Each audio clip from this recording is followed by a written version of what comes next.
Vamos fazer agora o teste do regulador de tensão e comprovação do funcionamento. Alberto, montou-se tudo, está perfeito ou não? Temos um teste a fazer. Antes de montar no carro, a gente lembra que para tirar e colocar no carro é trabalhoso, né? Você vai ter que deitar embaixo do carro e tal. Então, montando o alternador, antes de montar no veículo, é importante você fazer um teste, uma simulação de funcionamento para ver se realmente o reparo ficou bem feito, tá? Então, nós fizemos um vídeo mostrando uma bancada de teste, que ela é bem simples, vai precisar de um motor elétrico e um esticador de correia para poder fazer o teste de funcionamento. Vamos ver como é que foi feito isso no vídeo.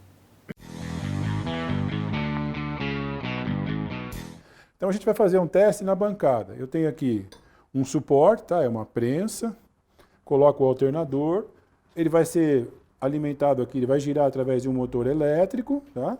Eu tenho aqui uma correia e aqui um tensionador da correia, porque eu posso usar esse sistema aqui para vários alternadores, diferente tamanho de polia, tá certo?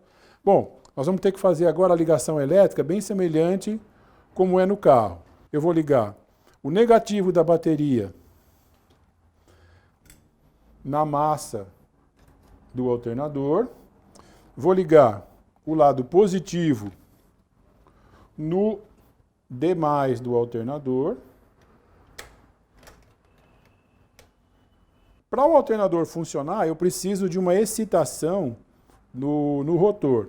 Essa excitação, do mesmo jeito que no carro, é feita através da chave de ignição. Então eu vou ligar aqui o B+ do alternador no positivo da bateria. Então, como o alternador está parado, ele não está carregando, eu tenho aqui, se a chave está ligada, uma tensão que vem, passa pela lâmpada e vai excitar o rotor. Por isso que a lâmpada está acesa, tá certo?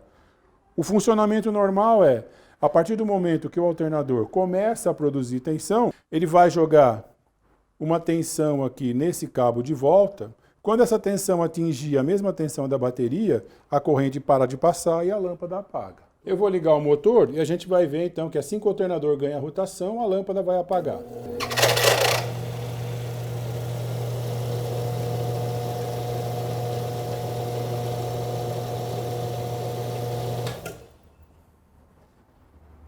Nós vamos agora incluir um multímetro no circuito para que a gente possa notar a subida de tensão com o início do trabalho do alternador. Então eu vou colocar o multímetro aqui, eu vou medir em tensão, regulei para 20 volts, porque o alternador, a gente vai ver que a tensão dele chega perto de 14,7. Vou colocar a ponta de prova positiva no positivo da bateria. Vou colocar a ponta de prova negativa no negativo da bateria. Agora o multímetro está mostrando para a gente a tensão da bateria. Vamos ligar agora o alternador para ver a alteração do multímetro e a lâmpada se apagar quando ele começar a gerar tensão.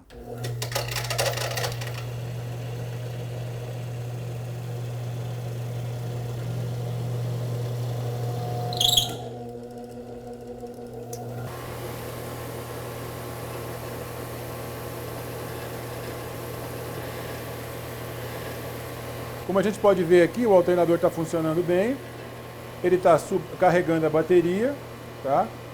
O regulador de tensão está funcionando e ele está carregando com 13,5, 13,7.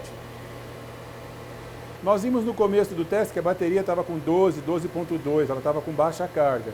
Agora a gente está vendo que o alternador está carregando ela, está mandando 14,3 de tensão. É sinal que ele está recuperando a carga dessa bateria, tá certo?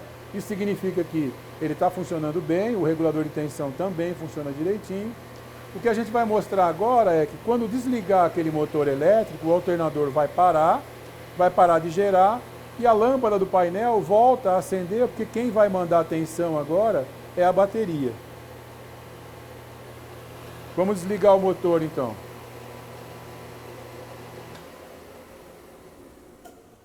Olha lá, a tensão caiu, a bateria volta a acender.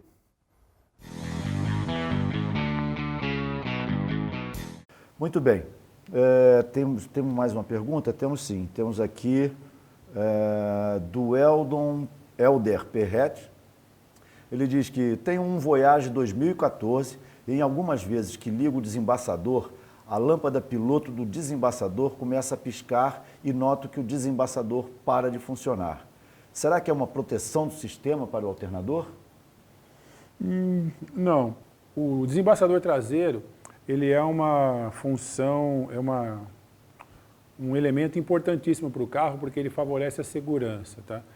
Os carros hoje, a gente vai ver um pouquinho mais para frente, eles têm um gerenciamento da energia interna lá dentro um gerenciamento da energia que é produzida no carro. Em caso de pane, por exemplo, se o alternador não está funcionando direito, se está usando a energia da bateria, o carro faz um gerenciamento do que é que ele vai manter ligado, o que é que ele vai desligar. Em francês chama délestage. Délestage é aquela situação quando você tem um balão de ar quente e para o balão subir, você vai jogando o saquinho de areia fora, tá? Você vai aliviando a carga para poder subir. O carro faz esse gerenciamento. Então, no caso de queda de produção de energia, ele corta o rádio, ele corta o ar-condicionado, ele corta o vidro elétrico, mas ele não corta desembaçador traseiro, ele não corta farol, porque são elementos importantes para a questão da segurança, tá?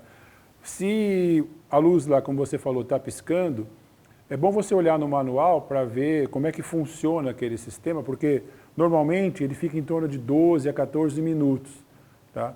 Funcionando. Ele não fica sempre funcionando porque ele consome muito, ele exige muito do alternador. Então pode ser que essa luz piscando indica que está chegando o final do tempo de funcionamento do desembaçador. Isso você pode consultar no manual do seu carro.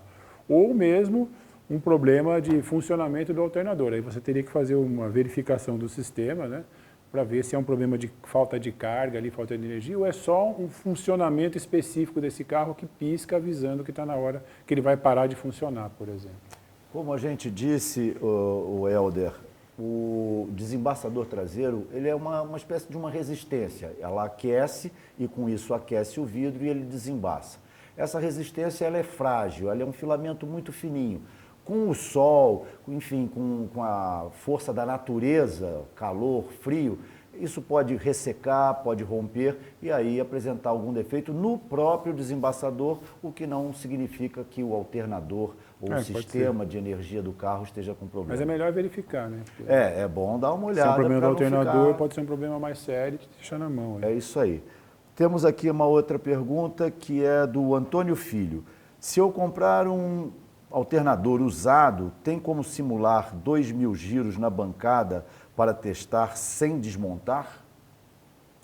Você vai ter que fazer aquele cálculo de relação de transmissão. Você vai ter que medir o tamanho da polia, o diâmetro da polia do alternador que você comprou usado, Antônio, e colocar no motor pelo menos o dobro de tamanho ou o triplo do tamanho. Então vamos supor, se isso aqui tiver 50 milímetros, você vai ter que colocar lá no seu motor uma polia de 100 milímetros de diâmetro, tá? Desde que ele tenha ali 1000 RPMs. Mas normalmente aquele motor que a gente mostrou ali, a rotação dele é em torno de 1750, tá? Então, se você vai ter que fazer a conta para saber o tamanho da polia. Mas colocando uma polia de 100 milímetros, girando uma de 50, ele já vai trabalhar próximo da marcha lenta, um pouquinho acima ali, e você já tem uma informação de se ele está funcionando bem ou não. Tá? Uma pergunta próxima dessa daí, fugindo um pouquinho do caminho mães, aqui o Marcel Minato, ele diz o seguinte, ele pergunta, posso testar com uma furadeira tocando o alternador ou não gera potência suficiente? Não, pode. Depender da furadeira, né? Depende da furadeira. A furadeira também, se é uma furadeira, eu não sei se a furadeira igual a que a gente tem aqui, ó, eu não me lembro qual é a rotação dela, mas a rotação da furadeira elétrica, aquela que não tem rotação variável, é 1750 também, tá? Então está perto da rotação ideal do alternador para você ver se ele está funcionando. Dá para usar a furadeira, sim. Dependendo da rotação da furadeira, você pode aumentar ou diminuir a polia também para poder gerar a rotação necessária conforme a recomendação do catálogo do fornecedor do alternador. Muito bem, com o teste do regulador de tensão, resolvemos todo ele? Passamos. Já. Beleza, vamos para a próxima. Então assim a gente finaliza a aula do teste regulador de tensão.